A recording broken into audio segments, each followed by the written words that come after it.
So we have developed that, and it will be under what we call military courses starting in next fall. If you are interested, you can learn more about it. Also, we have our speaker series. That's something that we are very proud of, and so every year we invite people, relevant people in the scholars and community leaders to talk about issues that are important for, especially for Latino community in Texas. So, and every year we have a speaker series and there are different themes. This year, 2016-17, was reimagining boundaries and gender identities in the Americas. And we have 3 topics in the fall and 3 in the spring. In the fall, for example, we have one by someone that you might be familiar because he's of the Fort Worth, Richard Gonzalez, and his talk was Raza Racing Chicanos in North Texas. And part of that was because I don't know if you know that there was a heated discussion in Austin about a textbook, the first textbook that was proposed for Mexican American studies that portrayed Mexican Americans and especially all Latinos in a pretty poor light. So there was a lot of mobilization to get that biased book out of there. He came, gave a presentation, actually a few months ago, that book was lacking so much information and was so biased that the Texas school board decided to go with that book. We have theater play, Latino Frida, and other talks. And also we have our distinguished speaker every year, and one that is coming that I want to take the opportunity to announce here is our distinguished speaker who is coming actually next week. He's Maria Hinojosa of Latino USA. How many of you have heard about Latino Maria Hinojosa? She's perhaps the most prominent Latina journalist. She's had this program for a number of years, very good, very incisive. So we are very proud to have her on campus. All those events are open to the public. And this is one that you can actually take advantage of. It's coming on next Wednesday at 6:30 p.m. on campus at UTA. Like I say, it's open to the public. You will get to meet the author. And after that, we have a public reception, which is good, includes food and also wine, alcohol, something that is normally not access to. With that, and that they will have to get to meet this very important person here as part of that series. So every year we have one. Like I said, we also support researchers. Now, I have given you the statistics of Latinos in the US, in Texas. UTA became, in 2014, an HSI, Hispanic Serving Institution. Do you know what that means? What that is? When the percentage of Hispanics in the university go beyond 25%. Okay? So, UTA, and I'm part of UTA, I'm very proud that we are actually the 5th largest, most diverse campus in the US. And this is very good. The problem begins when you move from the student body composition to the faculty. Who are the faculty? And who are the administrators? There, the representation of so-called minorities, just Hispanics, but African Americans and others is much smaller, right? Which means that despite all the efforts, Latinos have not been joining the academia in the numbers that they should to reflect the composition of the student population. So at CMAS we try to support faculty, especially junior faculty, before they gain their tenure, to do research. And so we host a number of research seminars to help them to elaborate their research agenda and get publications. Because as you might know, in academia, if you don't publish, you are out. Not only you have to teach, you have to demonstrate that you are a good researcher, that you have published, and then you gain offenders. So we support research, especially in areas that are important for policy-oriented purposes. Like I said, we engage in community outreach. Right now at UTA, we have registered about 12 to 15 Hispanic student organizations, okay, which reflects the growth of that demographics in the university. A number of them work with us at the center, and we have them engage in the community in Arlington, but also in North Texas.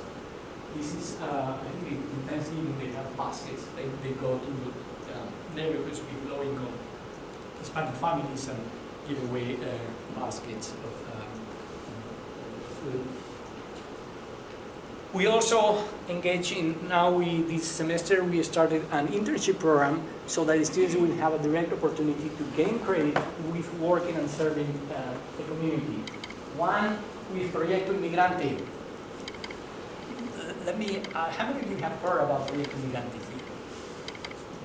Well, it's an NGO in the Metroplex that helps and works with low-income Hispanic families with immigration-related needs. People who might want to adjust their status, or people who, for example, might apply for DACA, right? The students who apply for DACA, or dreamers that have a status as undocumented. So there is a lot of need for that kind of help, particularly by low-income Hispanic families, and very few lawyers who are willing to, instead of making a lot of money, to study on these NGOs. So Proyecto Inmigrante was founded by Lucas Italiano, and they have 3 offices in North Texas. So they serve the community, and now we have our students helping those people, because what we learned is that after the results of the election in November 2016, the people in the Hispanic community have been very afraid, and they've been calling a lot these places to ask for help in terms of their immigration needs. And so NGOs have been completely overwhelmed. They don't have the power to respond to those needs. So we created that course to help them and students, provide students an opportunity to learn.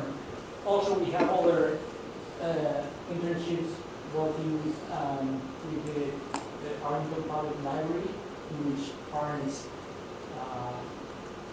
write stories for their children, and those stories are bilingual in English and Spanish, and then are later published by the Arlington Public Library, so that students and children can relate and can see something that is pertinent to their culture and community. Also, in 2016, we launched another project which was to promote STEM disciplines among Hispanic youth. Because when we look at where the majors where our students are going, we see that very few are actually going to those STEM disciplines where they are underrepresented, because they've been not exposed to those, they might not be aware of those opportunities, career and professional fields. So we got a grant in the GM Foundation, and Lucas, which is the oldest Latino civic organization in this country, and they opened 5 so-called tech centers to promote that around the country. And we got one of those grants in Arlington, and so we started doing that. This is when we inaugurated that program. And so we offer workshops, both in English and Spanish, to our students, because we know that to get students attracted to the university and those fields, not only you have to talk to the students, you also have to meet their parents and explain them how the university works, but also what might be the funding opportunities and scholarships for their children. So we ran workshops for parents and children, both in Spanish and English, and they have been quite popular. And so that is a kind of very oversight of some of the activities that we do at the center, and we always welcome any inquiries for people to contact us, including those for public events that are, like I said, open to the public, but also for students who might be thinking later in transferring to UTA or pursuing a degree there. We know UTA is a very large university. We have right now, I don't remember, by more than 45,000 students. We are probably the second largest campus in the whole UT system, and apparently we are now very close to UT Austin. So it's a huge university for first-generation college students. Sometimes might be a little bit intimidating. So we try to help the students to navigate that. So that's a very kind of brief synopsis of what we do here there at CMAS. And so at this point,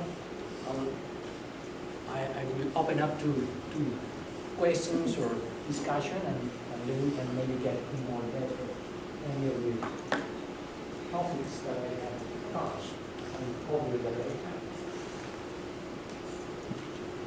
Yes?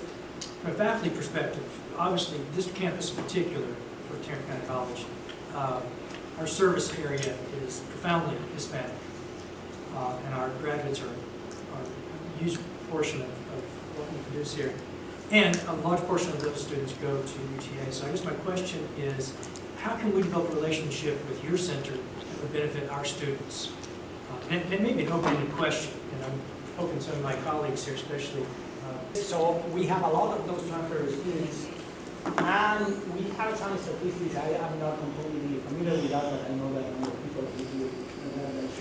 Sometimes transfer students have a higher, it's more difficult for them to make that transition, right? And we see that in terms of the graduation rates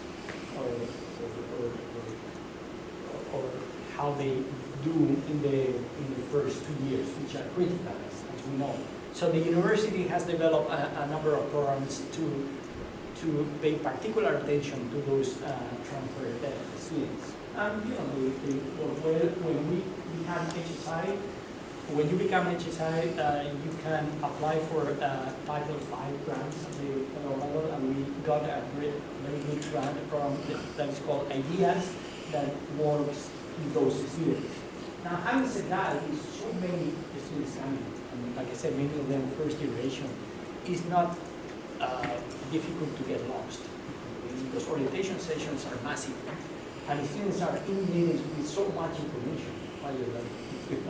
And yes, they have to choose a major. And you know, we tell the students, or I tell the students, yeah, you might have to choose a major, but there's nothing wrong with it later on. You realize that that's not what you want to do. Nothing wrong to change majors, right? You're not supposed to, from the beginning, you arrive to college to learn and to open up your mind and find out about things that you didn't know and about possibilities. So later you can want to change majors, you can do that. What we do at CMAS and the way in which we can help is that we know our people, how it works. So we provide a more of a friendly or cozy environment. We call it to casa. So we can come and then we can contact the students, staff, faculty. We can help them navigate that board and connect them to the right places in the university with advisors, for example, that we provide them information that they need.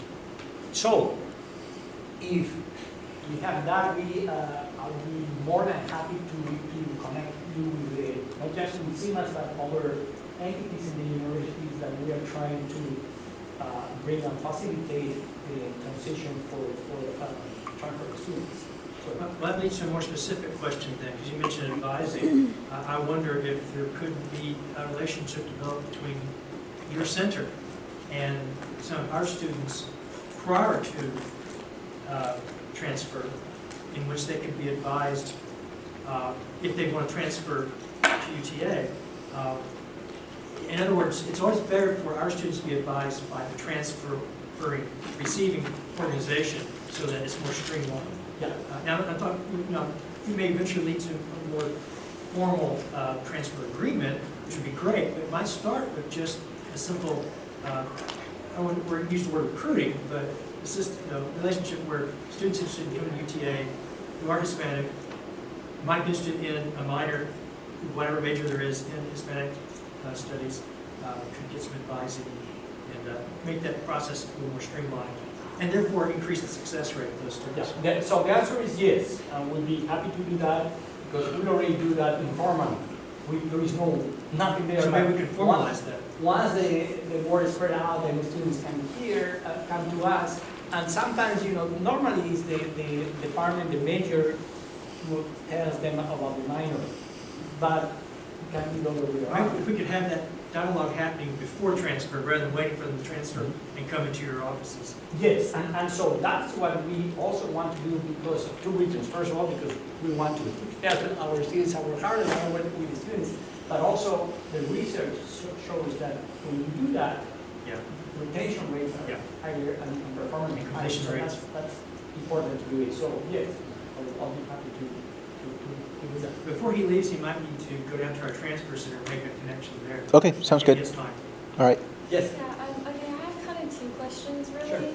So you mentioned the Chicano movement earlier, and if I'm not mistaken, isn't there a professor at your campus that actually invented the La Raza Anita party? I forgot his name, so forgive me for that.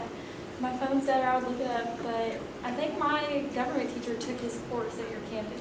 Well, you are an excellent student, and I would love to have you as a mass minor. Very few people know about that. So, yes and yes. So, the name of that professor was Jose Angel Gutierrez. Yes. Jose Angel Gutierrez was one of the major leaders of the Chicano movement.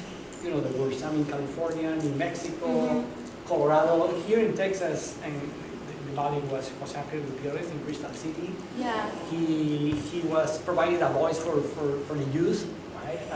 Founded Mayo, one of the organizations, and then La Raza Unida.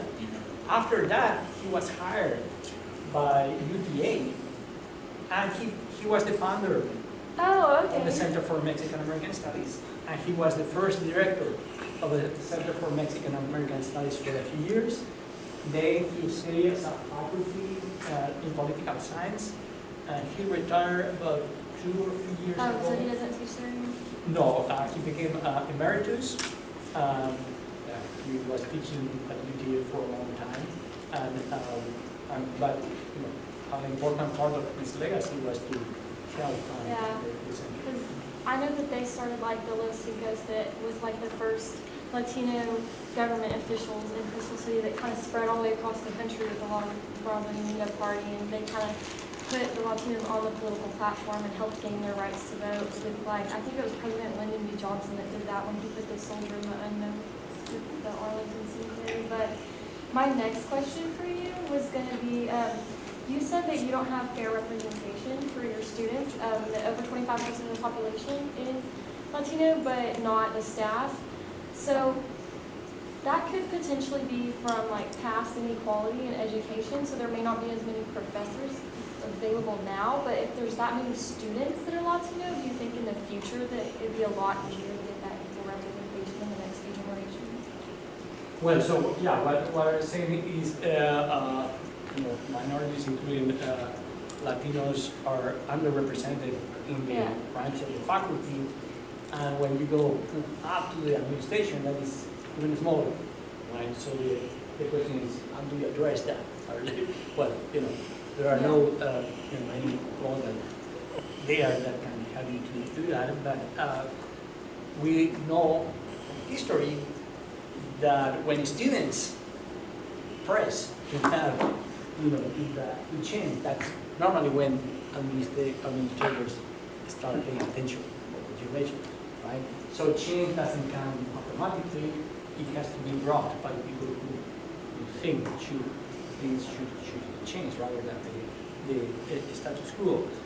We are now seeing more of that. I think that we are moving in the right direction, but the question is whether we are doing it at the pace that it should be or not.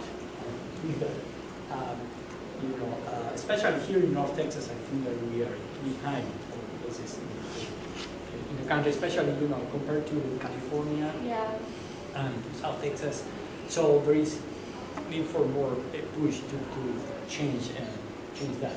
And I always, when I talk to students, I think that change is going to come from, as normally does, from the young generation kind of pushing for. Yeah, that's what I was saying, because you're saying you have like a really large class of Latinos right now, so I'm saying when they graduate, a lot of them will probably become teachers of some sort, and then maybe they could help bridge that gap in inequality in educators. Yes, and this can have both positive and also positive consequences. And I explain myself. Positive in the sense that a lot of my students, first generation, are choosing to go into educational line, teaching, you know, bilingual education.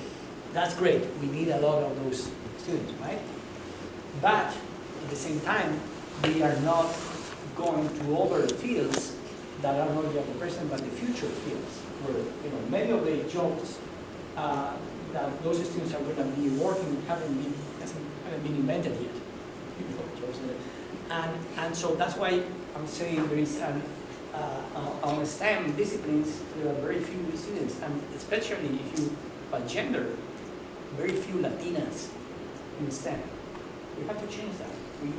We have to express that so we are represented more fields, not just, you know, traditional ones.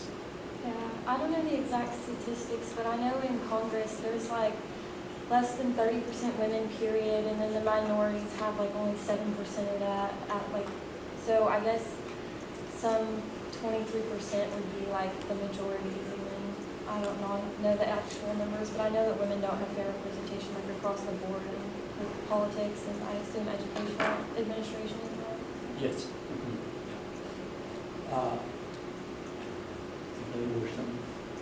Sorry, I'm taking all your time. No, that's fine. But those were very good questions. Any other comments, thoughts, criticisms? How many students in here, I assume many of your students, are thinking about UTA as one of their possible choices to transfer? Good. And what fields do you have in mind so far? Engineering. Good. Nursing. Well, nursing, that's the largest school UTA right now is nursing. And they have also a whole degree online too. It's growing very, very fast. How about you? Education. Education. Good. Biology. Great. Political science. Good. Well, those are, you know, great, great fields. So, So here's a recruiting opportunity for minors. yes, and Ask what the minors are going to do. yes, and I'll be, you know, happy when you come to, you know, we are of the sector to help you to maybe put you in contact sometimes with advisors, but with faculty, for example. So I know faculty in each of those, every of the fields that you know that we have faculty.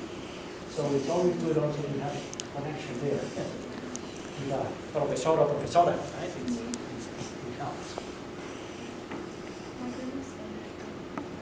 Any more questions? How are we doing? Nope, we're good. Okay. Does UTA have graduate studies in Spanish?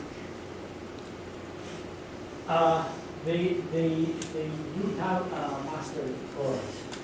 So Spanish is part of the barrier of modern languages, and in French, and English, and Spanish. So Spanish has a graduate program, and also they opened a new program a few years ago about translation studies, which is very, very popular because a number of people become a professional translator. So if there are no more questions, then... Well, I do have a question. Oh, go for it. Not for myself, though. So, by now probably you realize that I'm not a native Texan, right? By my accent, right? I meant that as a joke. Well, we don't know because so many native Texans sound like you, so. Okay, Farther so, south you go. and you know my last name. First name is Christian, last name is Zlolinski. And I told you that I'm a Latino, so can you guess what kind of Latino I am? What is my background? Oh, goodness. So where is that last name might be coming from? Say it again. Zlolinski. Con Z. Martian. Someone over here said Martian. Right. Oh, okay. My bad. Are you calling me an alien? No, but the only name I've heard like that is my father's last name, but it's Polish. It's not even in the same region. Oh yeah, that's Polish. Oh, it is? So my father was Polish. What is the accent? What is the accent that you're listening? Can you guess? We thought that it was kind of like a European Spanish. Like my grandmother's from Spain, the part that touches France, and they call it Low French. They have similar accents to that, I think. So the answer is yes. Kind of Italian. I was born in Bolivia, South America, but I grew up in Spain. So the accent, the rather heavy accent that you're listening is from Spain, and then I live in Mexico and the US, in Tijuana, North Mexico, and the US. So yes, that's the. So that is to say that Latinos come in all kinds of flavors. So you know this image of that is a monolithic group, nothing further than the truth. It's a very diverse group. Well, thank you very much for your.